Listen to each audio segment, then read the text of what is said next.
Won't it be Ryan the Great? And today we are looking at the series between the Golden State Warriors and the Sacramento Kings. The Kings have taken a 2-0 series lead on the reigning defending champions, the Golden State Warriors, and we're going to provide a little insight, on the games, my thoughts about them, and what I think it's looking for Golden State in the future. Everything you guys want to hear in this video, so we're going to get right into it. But before we get right into it, guys, make sure you subscribe with your post notifications on. Go subscribe to my brother Liam the Great Vlogs. Also, make sure you go subscribe to my second channel at Ryan the Cod Great. And make sure you follow me on Twitch at Ryan the Great Podcast. And without further ado, ladies and gentlemen, let's get right into the video. Also, we're going to be talking about the Draymond Green and his stomp on Sabonis and if he's going to get suspended somewhere around there. By the time this video goes out, he could be suspended, so we will have to see there. But I'm just going to provide my insight on that and, the whole bit. But, yes, let's get right into the video. So starting off with Game 1, the Kings did win 126-123.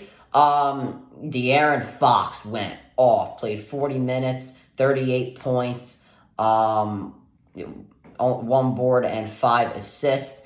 He went off. They've done a good job of holding Fox down in the first 3 quarters. They just have not, I'm talking about the Warriors. They just have not done a good job of holding him down in the fourth quarter. That definitely is a problem. Because Fox is just great. He is he's definitely going to win most clutch player of the year. I forgot to do that in my awards video. My apologies. But if you guys want to hear it now, I believe De'Aaron Fox will win most clutch player of the year. Undoubtedly was the most clutch player. They just can't hold him down in that effect. Also, if you do look at the team rebounding stats, you'll see that, that, the Warriors and Kings, they're pretty even when it comes to rebounds, but they cannot stop Sabonis in the paint. Listen, I know Sabonis in Game 1, they're not a good shooting game. 5 for 17 from the field, only 12 points, was -9 in the plus-minus. Not good at all. But let's just talk about something right here. He had 16 rebounds. That's still a double-double. He had the most double-doubles in the NBA this year. There's a problem here. They cannot out-rebound Sabonis. I understand Sabonis is number 1 in the NBA, but you got to figure out a way to out-rebound this man. It is absolutely insane to me about how they can just not out-rebound him. Another problem, I think, with the Warriors is, and it was showed in Game 1 and Game 2, is the bench points. The Sacramento Kings are getting way too many bench points on the Warriors. It seems like the second Steph Curry goes off the floor, or Draymond Green or Klay Thompson, one of the big 3, they start to lose it. When they're on the floor together, they seem okay. But when they're off the floor together, it really doesn't seem that good. As we saw here, in the first quarter of this game, they were all tied at 29. And then the Warriors won the second quarter. And then in the third quarter, the Kings won that quarter by 7 points. You want to know why? Because we didn't see Steph Curry. I believe we didn't see Steph Curry in that quarter that much. And then they have to play. The bench has to play well. Andrew Wiggins was coming off the bench, Gary Payton the second, Jordan Poole, and Jonathan Kuminga, and you still let Malik Monk drop 32 points on you, and Trey Lyles have 16 points. It's not okay to have this happen. I'm just gonna say it right now. So the Warriors have to figure out their rebounding problem against Sabonis and the bench points when it comes for the Sacramento Kings. Another thing they have to focus on is turnovers. We're going to move on to Game 2 now. In Game 2, they had, 22 turnovers. Now, the Kings only had 9 points off those turnovers, but that cost you a lot of points. The Warriors lost by, 8, I believe? Yeah, 8 points. You're telling me that on those 22, if you took 5 turnovers off that, you're telling me the Warriors couldn't score another 8 points with Steph Curry, Klay Thompson, Wiggins, the whole bunch, and Jordan Poole. You're telling me that they couldn't score 8 points if you took off 5 or 6 of their turnovers? I do believe they can. Another problem is foul trouble. They are in so much foul trouble. In Game 2, they were not able to defend, Sabonis, Barnes, Fox, guys like that, because of the fact that they were in so much foul trouble. Draymond Green, he had 5 fouls. We'll get on to him a little bit later. Kevon Looney had 5 fouls. Andrew Wiggins had 5 fouls. The foul trouble is a problem in the paint. The Kings are one of the best teams that drive to the paint this year. They're first in points this year. They're a really good paint team. They got Sabonis over there. They got Fox. Barnes, Murray. Murray's not had the best series so far. He only took one shot the last game, but that's besides the point. Davion Mitchell drives to the paint. Malik Monk, he drives to the paint. They are good at driving to the paint. And if you're going to get all these fouls, then, you're not going to win. I just hate to break it to you. But the Warriors are in trouble. They are going back to Golden State. I still do have Sacramento winning this in 7 games. I believe that the Warriors will rise to the occasion now. Now that they are playing at home. I just don't understand why they can't win on the road. I mean, it doesn't matter if they fly 6.5 hours or whatever it is to Boston, or drive 90 minutes to Sacramento. It just doesn't matter. No matter where they are, they just don't seem to just know how to win on the road. It seems like as soon as they leave that Chase Center, they just collapse. I just don't understand why. It's very confusing to me. But, I mean, I have no clue. But they better figure this out. I think they'll win both games at home. That is my prediction. But if they lose one game at home, they're pretty much done. Especially if they lose game 3. I'm not even sure when game 3 is. It being played? Being played on Thursday. So all right. So we'll have to see there. But the Warriors better figure this out. I'm talking about the Warriors a little too much. Let's talk about the Sacramento Kings real quick.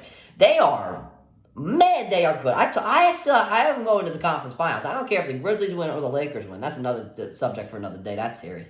But I have them going to the conference finals here. De'Aaron Fox, the best player on the team, hasn't been the best jump shooter in the first 3 quarters. The Warriors are doing a good job of holding him there, holding him down in those quarters. I've said that already. But in the 4th quarter, I just voice cracked so bad. He's been absolutely dominant. There is no doubt about it. Kevin Huerter, I believe that he's a good player to shoot the ball. Now, he didn't shoot great in game 2. Only shot 2 from 9 from 3. Harrison Barnes, that's another good role player there. Keegan Murray, obviously has not had the best series so far. Sabonis, grabbing them rebounds like there's no tomorrow. 24 points the last game, 9 boards, 4 assists, 8 for 12 from the field, 40 minutes played, they got some energy going there. Malik Monk, 18 points off the bench.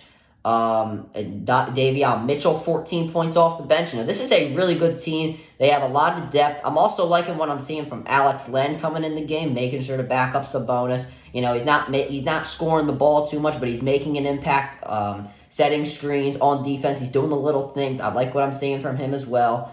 I'm really liking what I'm seeing from the Sacramento Kings. I still believe they're going to the conference finals. They were the most underrated team this year. Everybody's still doubting Sacramento. I do not see that at all. I love what I see from this team. Now, I want to move on to the Draymond Green thing. Listen, this series has been really, really, really physical. They are from both teams. Every team is hitting each other. There are times where I see Fox driving in the paint and they throw their chest into them. Just they push each other around. Things like that. And I've seen the Kings wrap Steph Curry, off screens and all that. I've seen pushes. I've seen shoves from the Sacramento Kings. These teams are playing really, really physical. And especially Green and Sabonis. You've seen it in game 1, and now it's become a lot more evident in game 2. Not many people looked at game 1 and saw that. We all just kind of looked at the Kings winning.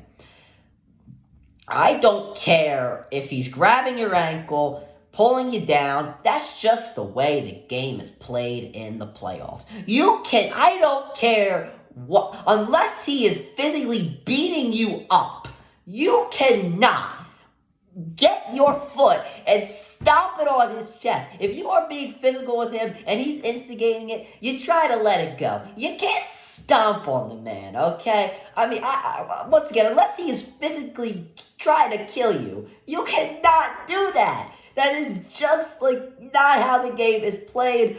I don't think he'll be suspended because, Sabonis has done a lot of things to instigate it. But, come on, bro. You just can't do that. That's just so dumb. I hope he's not suspended. I don't think he will, because if he is, the Warriors are completely done. At the most, it'll be a game. And if it's for this next game, the Warriors are pretty much finished. I can't, because I believe then they would go down 3-0. And then, no team has ever come back from a 3-0 deficit. So, they would pretty much be done. They would go out in the first round. But the Warriors do have a good chance of getting swept in this series. Do I think they will be swept? No. Do I think it's possible? Yes. Do I think they'll come back and, give more of a series to the Kings? Yes. I saw the Kings winning in 7 games, but we will have to see here. Yeah, that'll do it for this video, guys. Make sure you subscribe with your post notifications on. Go subscribe to my brother Liam the Great Vlogs. Make sure you go subscribe to my second channel at Ryan the Cod Great, and make sure you follow me on Twitch at Ryan the Great Podcast. And as always, Ryan the Great out. Peace.